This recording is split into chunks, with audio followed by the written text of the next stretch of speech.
Hello everyone, this is Dr. Jay Mehta here from Mumbai.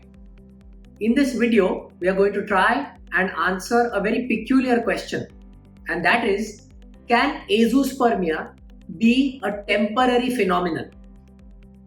Remember, whenever we are talking about azoospermia, we practically are looking at a patient who has zero sperm count or completely absent sperm counts at least on two separate occasions which are done approximately 4 to 6 weeks apart, that is 1 to 1.5 months apart.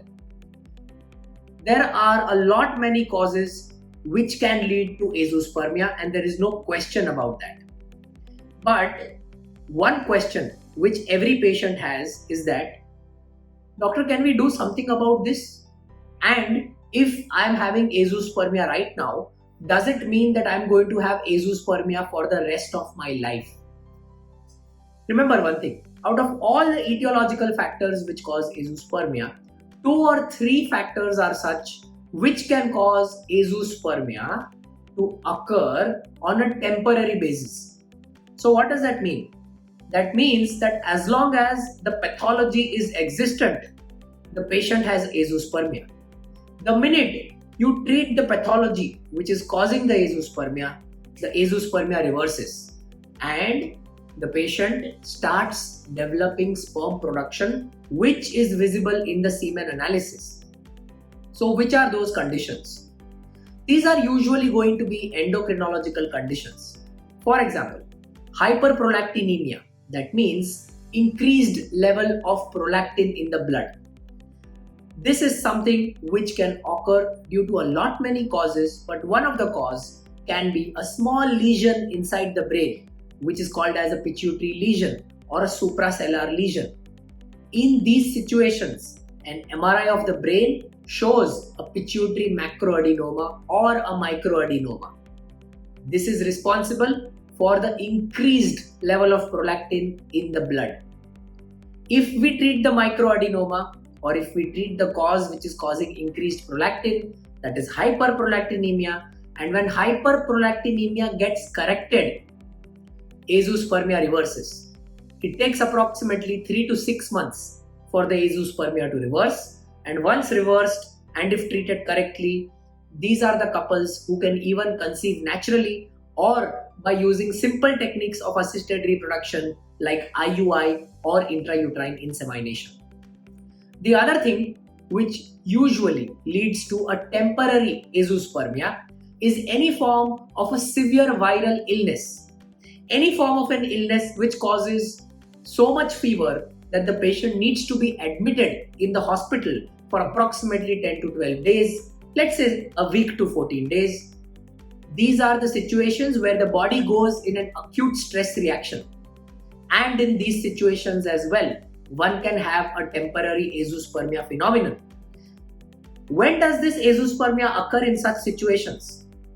Usually, it's going to occur after 3 to 4 months of that viral episode having been corrected. That means, for example, if somebody was admitted with a very bad fever, with an acute episode of fever which lasted for around 7 to 10 days, let's say in the month of December, then the patient might demonstrate a temporary azoospermia, let's say in the month of March or April or probably May. And as a result of this, whenever we evaluate a patient with azoospermia, it is very, very important that we ask all these things in the history. The other cause, which is very commonly seen in today's times, is very quick weight loss.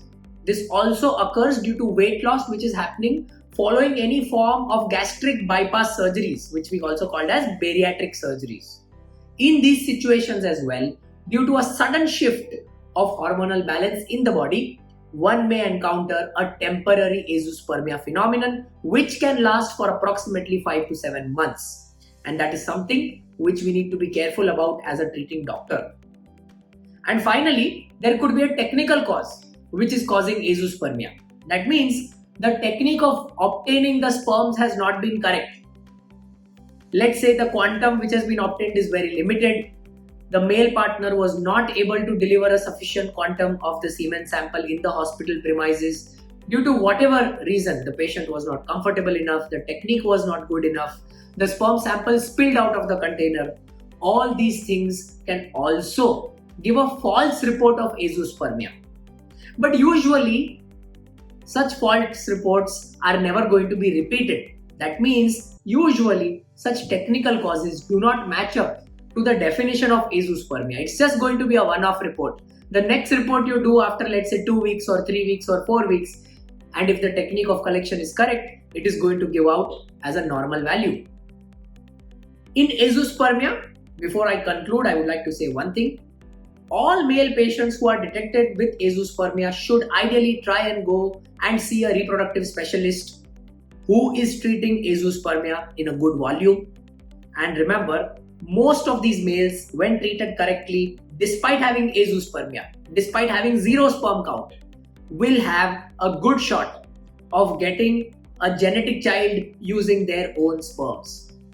I believe there can be a lot of questions to this. Should there be any, you can post them in the comments box. Me or one of my team members will try and get back to you as quickly as we can.